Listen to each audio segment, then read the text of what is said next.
할렐루야. 화요일 아침입니다. 어제 월요일 그리고 또 주일날 잘 지내셨죠? 오늘은 저는 아주 오래간만에 테니스장에 나가서 멤버들이랑 이제 테니스를 좀 쳤는데 많이 좋아진 것 같아요, 상황이. 그래서 감사하고 어수선히 빨리 우리가 교회에서 모여서 예배 드릴 수 있는 그날이 빨리 올 수 있게 되기를 간절히 바랍니다. 우리 잠깐 한번 기도하겠습니다. 아버지 하나님, 오늘도 이렇게 건강한 몸으로 이렇게 아침에 일어나서 하나님 앞에 서서 하나님 앞에서 몸과 마음과 시간과 또 이 자리를 드리면서 예배 드릴 수 있게 하시니 감사합니다. 아버지요, 오늘도 주님 앞에 설 때만이 누릴 수 있는 평안과 기쁨과 감사, 주님 앞에서 예배를 드릴 때만이 얻어질 수 있는 은혜, 깨달음, 그런 축복을 예배를 통해서 저희들에게 부어 주시옵소서. 시종으로 온전히 성령님의 감동과 인도하심에만 의탁드리며 예수님의 귀하신 이름으로 감사하며 기도하옵나이다. 아멘. 하나님의 말씀, 우리 사도행전 2장 1절, 사도행전 2장에서 보겠습니다. 사도행전 2장 1절에서 4절까지, 사도행전 2장 1절에서 4절까지 읽겠습니다. 사도행전 2장 1절에서 4절. 시작. 오순절날이 이미 이름에 저희가 다 같이 한 곳에 모였더니 호련히 하늘로부터 급하고 강한 바람 같은 소리가 있어 저희 앉은 온 집에 가득하며 불의 혀같이 갈라지는 것이 저희에게 보여 각 사람 위에 임하여 있더니 저희가 다 성령의 충만함을 받고 성령이 말하게 하심을 따라 다른 방언으로 말하기를 시작하니라. 아멘. 드디어 예수님께서 승천하시기 직전에 약속하셨던 성령이 임하는 장면, 성령 하나님께서 임하시는 장면을 우리가 읽었습니다. 우리 교회 역사, 더 나아가서 기독교 역사, 더 나아가서 인류 역사에서 가장 획기적인 사건 중에 하나라고 해도 절대로 과언이 아닌 사건이 오늘 성령께서 이 땅에 임하시는 사건입니다. 하나님은 이 땅에 3번 오십니다. 그 중에 2번은 이미 오셨죠. 육신을 입고 이 땅에 2000여 년 전에 오신 그 예수님. 또 2번째는 오늘 그 예수님은, 그 하나님은 성령 하나님으로 오셨습니다. 2번째. 그리고 앞으로 그 예수님은 예수님의 재림의 사건 때 재림주 예수 그리스도로 이 땅에 한 번 더 오실 것입니다. 그러니까 정확히 말하면 2번은 오셨고 이제 한 번은 오실 것입니다. 총 3번. 우리가 믿고 예배하는 하나님은 3번 이 땅에 오시게 되는 거죠. 오늘 본문은 성령 하나님으로 오신 예수님, 혹은 성령 하나님으로 오신 우리 하나님께서 2번째 오신 성령 강림의 사건입니다. 조금 이런 질문들을 하시는 분들이 계시기 때문에 참고로 이 말씀을 먼저 드리고 좀 더 구체적으로 넘어가도록 하겠습니다. 구약 시대에는 성령님은 안 계셨습니까? 그러니까 이 본문의 이 마가의 다락방에서 임하셨던 예수님께서 약속하신 대로 오신 그 성령님 이전에는, 더 나아가선 구약 시대에는 성령님은 안 계셨습니까? 물론 계셨습니다. 예. 그래서 구약 성경을 읽어보면 하나님의 영, 뭐 주의 신, 주의 영 이렇게 으로 표현된 성령 하나님은 구약에도 물론 일하셨고 역사하셨습니다. 삼위일체 하나님이시니까 여호와 하나님이 역사하셨으면 성령 하나님도 역사하신 거죠. 예수님도 역사하신 거고요. 그게 삼위일체의 신비로움 아니겠습니까? 어떻든 간에 구약에도 성령님은 계셨고 일하셨습니다. 단 이거 좀 신학적으로도 조금 복잡하고 어려우니까 그냥 아주 간단하게만 말씀을 드리겠습니다. 구약에서는 부분적으로 성령님께서 역사하셨습니다. 부분적으로 어떤 특별한 사역을 위해서 어느 한 사람을 감동해서 일하시고 이렇게 그러니까 부분적으로 일하셨습니다. 부분적으로. 그러나 신약에서는 부분적으로 일하십니까? 아닙니다. 신약에서 성령님은 예수 그리스도를 주로 고백하는 모든 하나님의 사람들에게 항상 계시고 항상 역사하십니다. 자세한 건 나중에 계속해서 말씀드리도록 하고요. 그러니까 내가 믿음으로 기대하고 바라고 간절히 원하기만 하면 성령님은 오십니다. 오셔서 나를 성령으로 충만히 채워주셔서 성령에 이끌어가는 삶을 우리는 살 수가 있습니다. 그런 의미에서 구약과는 조금 다릅니다. 또 한 가지는 구약에서 하나님의 영 성령님에게 감동된 그 성령님은 계셨다가도 이렇게 떠나기도 하십니다. 떠나세요. 예를 들어서 삼손 같은 사람 보십시오. 성령에 좀 이렇게 감동돼서 성령에 이렇게 감동에 이끌려서 큰 일도 하고 그랬던 사람입니다. 그러나 그가 계속해서 하나님을 역행하고 하나님의 말씀을 저버리는 일을 하니까 성령님이 그를 더 이상 그와 함께 계시지 않습니다. 떠나버립니다. 사울 왕도 그런 경우로 우리가 생각할 수가 있습니다. 한때는 뭐 사울 왕도 성령의 감동에서 예언도 하고 뭐 등등 또 하나님의 일에 쓰임 받기도 하고 그런데 그 사울 왕이 계속해서 하나님이 원치 않는 일을 계속하면서 그렇게 하나님을 떠나 말씀을 떠나고 은혜를 떠나 사니까 결국은 성령은 떠나고 오히려 악신이 사울 왕을 감동하게 됩니다. 그러니까 구약에는 역사하셨던 일하셨던 성령님은 계셨다가 떠나시기도 하신다는 것입니다. 그런데 신약에 있어서 오늘날에 있어서 뭐 오늘날을 교회 시대라고 해도 좋고 은혜 시대라고 해도 좋고 뭐 다 좋습니다. 오늘날에는 내 안에 성령님이 그 안에 계신 내 안에 오신 성령님은 영원토록 내 안에 내주하십니다. 내주란 말이 그래서 참 좋습니다. 그러니까 단순히 계시는 것이 아니라 내 안에 계셔서 나를 이끄시고 나를 감동하시고 나를 사용하시고 내게 말씀하시고 내주하십니다. 내 안에 계신다. 내주하신다.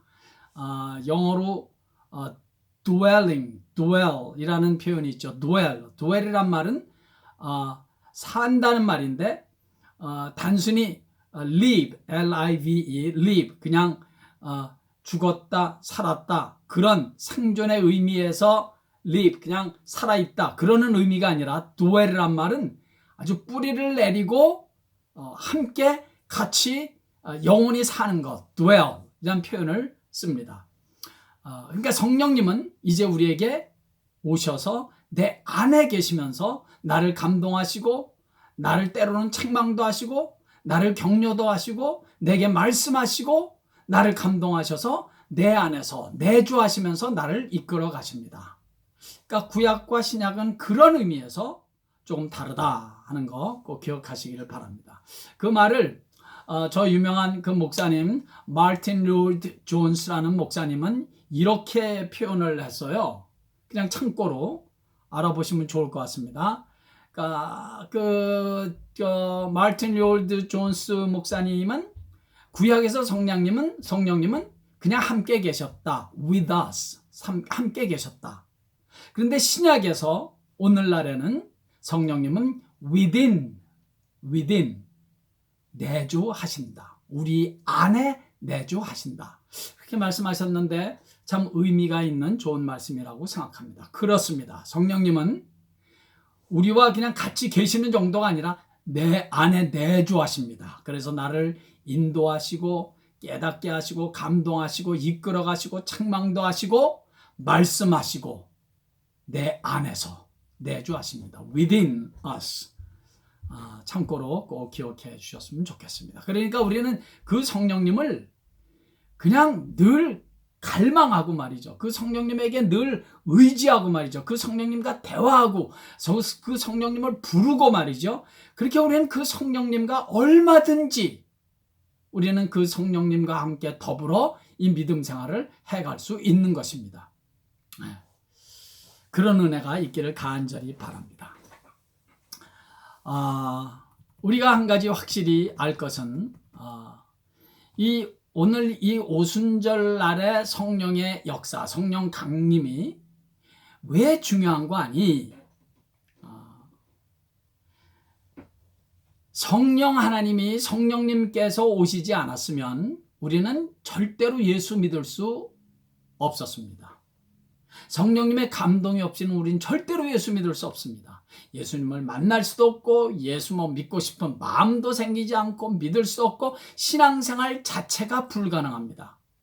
여러분, 이 사실 한 가지를 꼭 우리 기억해야 합니다. 우리가 예수를 믿게 된 것은 종교심이 원래 나는 강해서 예수를 믿은 것이 아닙니다. 내가 착하고 선한 일을 많이 해서 예수 믿게 된 것도 물론 아닙니다. 그거 다 아니에요. 성령 하나님께서 우리의 강팍한 마음을 어느 날 감동했기 때문에 우리는 비로소 예수를 믿게 된 것이고 예수를 내 구주로 감히 고백할 수 있게 된 것입니다. 이 사실 절대로 잊지 말 것입니다. 그러니까 성령님의 감동과 역사가 아니면 우리는 예수를 믿을 수도 없고 신앙생활 자체가 불가능하다. 내가 신앙생활을 할 수 있는 것은 어떤 영적 일에 대한 갈망이 있고 이렇게 내가 오늘은 새벽에 일어나서 예배 드려야지 이렇게 영적에 대한 갈망이 있고 기대가 있고 이렇게 신뢰하는 것을 추구할 수 있는 마음이 우리 안에 있는 것은 내주하시는 성령님의 감동이고 역사다. 그러므로 그 사실 하나만으로도 늘 감사하시면서 신앙생활 했으면 참 좋겠습니다. 그래서 말이죠. 그래서 우리가 성령의 감동과 역사를 위해서 기도해야 되는 거예요. 예를 들어서 전도를 하는 게 어떤 사람의 말의 화술에 있다든지 말을 잘해서 이렇게 그 전도가 되고 그 사람이 감동이 된다면 우리 화술도 배우고 화법도 배우고 말하는 법도 배우고 그래야겠죠. 그러나 그렇지 않아요. 아무리 강팍한 사람이라도 성령께서 감동하면 깨지지 못할 인생 없습니다. 깨지지 못할 강팍한 인생 없어요. 성령께서 감동하면 다 믿을 사람 다 믿게 되는 거예요. 그것이 성령의 능력이고 성령의 감동 아니겠습니까? 고린도전서 12장 3절 성령이 아니고서는 예수를 주라고 시인할 수 없습니다. 성령이 감동하시기만 하면 어떤 사람도 예수님은 내 주님이십니다. 예수님은 그리스도이십니다. 예수님은 나를 위해서 십자가 못 박혀 돌아가셨습니다. 그래서 내 죄가 용서됐습니다. 라고 고백하고 믿을 수 있는 것, 그것은 성령의 감동인 것입니다. 그렇기 때문에 우리는 예를 들어서 전도를 해야 된다 하면 전도를 위해서 기도해야 되는 거예요. 내 어떤 말의 화술이나 내 똑똑함으로 내 지식으로 전도가 되는 것이 아니라 성령의 감동으로 전도되고 그 사람의 마음도 감동해서 예수를 믿게 되는 것이니까. 그래서 기도해야 되는 거예요. 여러분들 주위에 아직 예수 믿지 못하는 그 어떤 사람이 있습니까? 내가 사랑하는 그 어떤 사람 아직까지 예수를 믿지 못해서 다 안타까운 그런 분이 있습니까? 그래서 기도해야 되는 거예요. 기도하세요.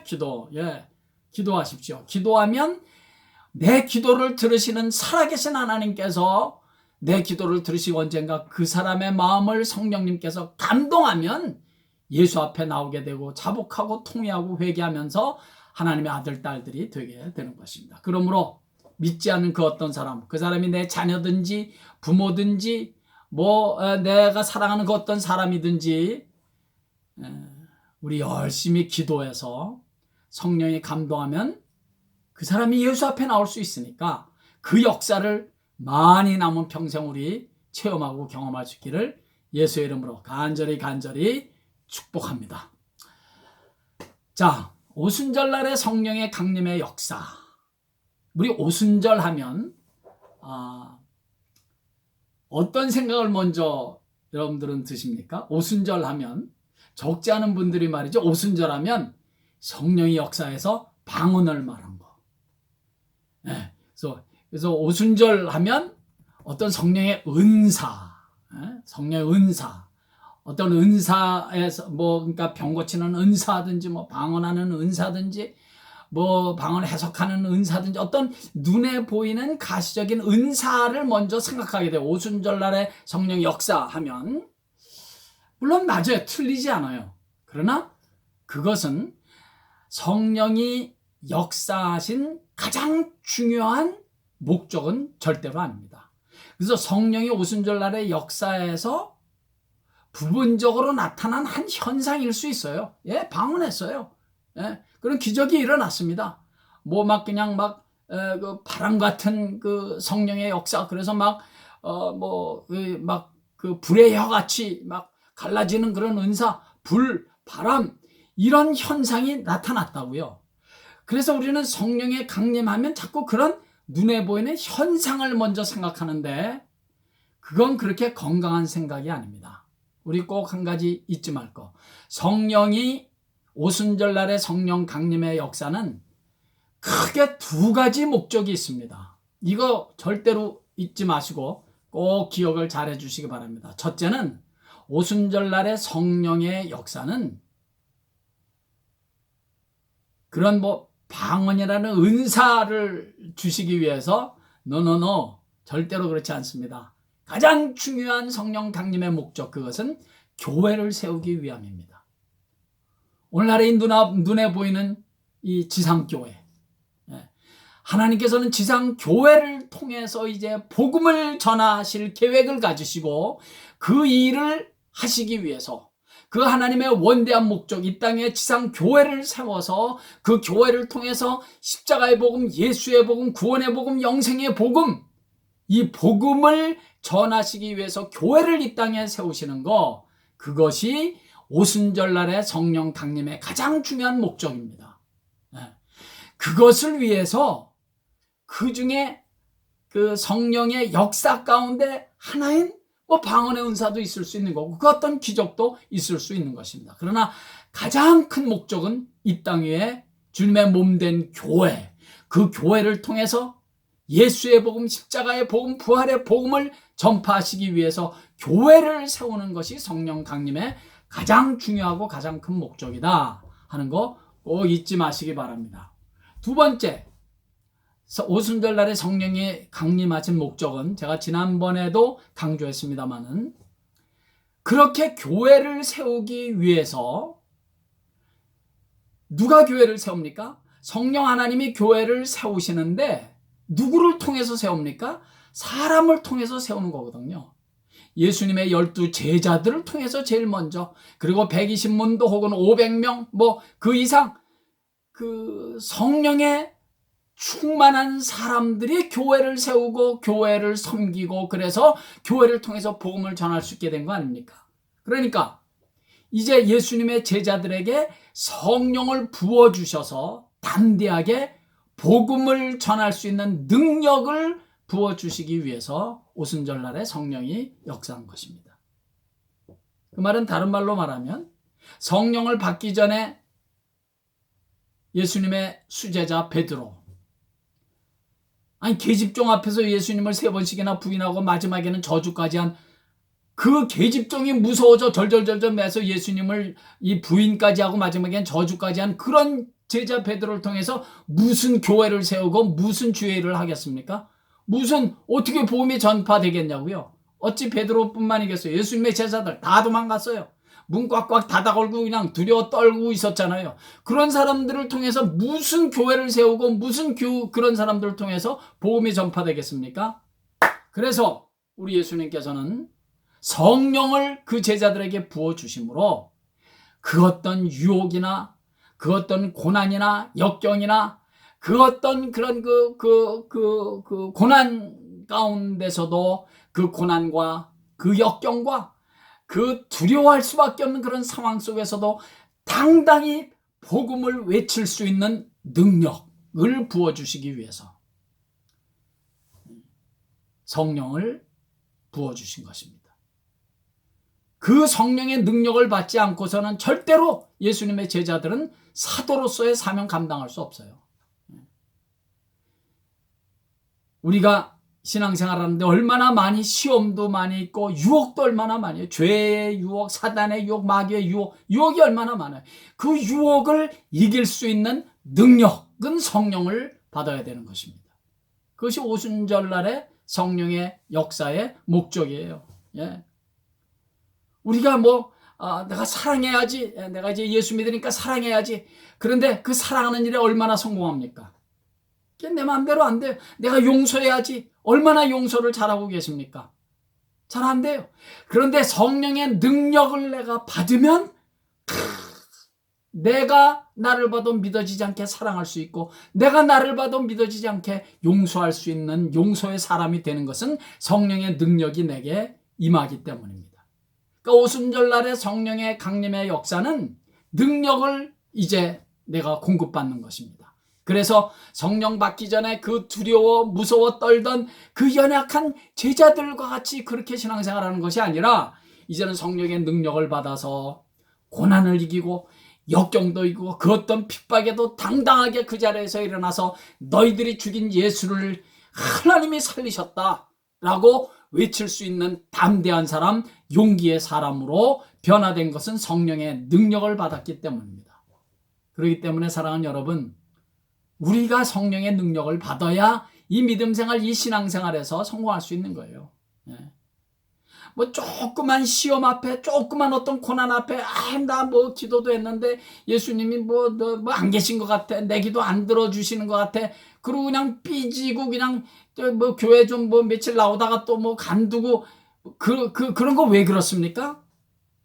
예수 안 믿는 거 아니에요. 믿긴 믿어요. 그러나 그렇게 세상을, 환경을, 현실을 이길 수 있는 능력이 없기 때문에 그렇게 자꾸 무너지고 망가지고 그러는 것입니다. 내가 그냥 결심도 하고 결단도 했어요. 그런데 또 어떤 그 유혹 앞에 서면 그 유혹에 그냥 힘없이 무너진단 말이에요. 그 예수 안 믿기 때문이 아니에요. 믿긴 믿어요. 물론 아예 안 믿어서 그렇게 무너지는 사람도 있지만 제가 보기엔 많은 분들이 믿긴 믿어요. 그런데 왜 그렇게 금방 힘없이 무력하게 무너집니까? 성령의 능력이 없어서 그런 거예요. 그러므로 성령의 능력을 받기 위해선 예배를 붙잡아야 돼요. 말씀 붙잡아야 돼요. 기도를 붙잡아야 돼요. 주님 바라봐야 돼요. 그래서 성령의 능력을 공급받으면 그 모든 시험, 유혹들을 거뜬하게 이길 수 있는 것입니다. 우리 사랑하는 성도 여러분, 그래서 우리는 이렇게 아침에도 일어나서 먼저 예배 드리면서 하나님 바라보는 것입니다. 성령의 능력을 받아야 오늘도 그리스도인으로서 하나님의 사람으로서 마땅히 걸어가야 될 믿음의 길을 승리하며 걸어갈 수 있으니까. 오늘도 이렇게 아침에 하나님 앞에 서서 예배를 드리면서 말씀을 듣고 찬송도 하고 기도를 하는 것은 이것을 통해서 성령의 능력을 공급받아야 오늘도 내가 마땅히 믿음의 사람으로 승리하며 살아갈 수 있으니까. 그러니까 오순절날의 성령 강림의 목적은 바로 오늘 이 시간 내 삶의 현장에서 이루어져야 합니다. 그러기 위해서는 더욱더 주님을 갈망하고 성령을 더욱더 갈망하고 성령의 능력을 더욱더 갈망하면서 주님 앞에 서 있어야 하는 것입니다. 성령님은 내 안에 계세요. 내주하십니다. 내 안에 한번 들어오신 성령님은 또 내가 좀 잘못했다고 나가거나 그런 성령님이 아니에요. 계신다고요. 내주하신다고요. 그러나 내 안에 계신 성령님이 나를 통해서 힘있게 역사하기 위해서는 성령의 능력을 계속 공급받아야 된다는 사실을 꼭 기억하시기를 바랍니다. 그래서 오늘도 성령으로 주어진 현실, 주어진 삶에서 승리하는 저와 여러분 되시기를 예수의 이름으로 간절히 축원합니다. 할렐루야. 잠깐 기도하겠습니다. 아버지 하나님, 언젠가 우리 성령님께서 저희들의 마음을 감동하셔서 예수 그리스도가 내 주님이십니다. 나의 구세주이십니다. 예수 그리스도가 나를 위해서 십자가 못 박혀 돌아가셔서 내 죄가 용서됐습니다. 라는 사실을 믿고 고백할 수 있게 하신 것은 성령의 역사요, 성령의 은혜인 줄을 믿고 감사드립니다. 이제는 그 자리에서 만족하지 말게 하시고 성령의 충만한 역사가 나에게서 불 일어나듯 일어나서 성령으로 살아갈 수 있는, 성령의 능력에 힘입어 살아갈 수 있는, 성령의 능력으로 시험을 이기고 유혹을 이기고 믿음으로 당당하게 살아갈 수 있는 그 어떤 현실 앞에서, 그 어떤 고난과 역경 앞에서도 당당하게 승리하며 살아갈 수 있는 승리의 사람, 성령의 사람으로 오늘도 저희들을 무장시켜 주시고 남은 평생 저희들이 그렇게 성령의 충만한 에너지, 힘을 공급받는 사람으로 축복해 주시옵소서.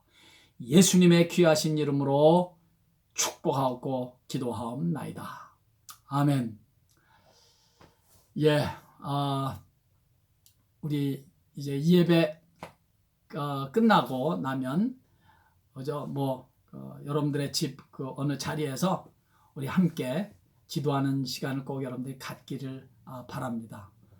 저도 우리 집사람과 함께 늘 이렇게 같이 기도의 제목을 놓고도 같이 기도하고 또 서로 다른 기도의 제목을 놓고 돌아가면서 서로 기도하고 그렇게 기도하고 있습니다. 그러니까 여러분들도 그냥 설교 끝나면 아멘 하고 저 자리에서 벌떡 일어나서 나가시지 마시고 계속해서 좀 기도 시간을 좀 가지시면 좋겠습니다. 할렐루야. 축복합니다. 그리고 사랑합니다. 안녕히 계십시오.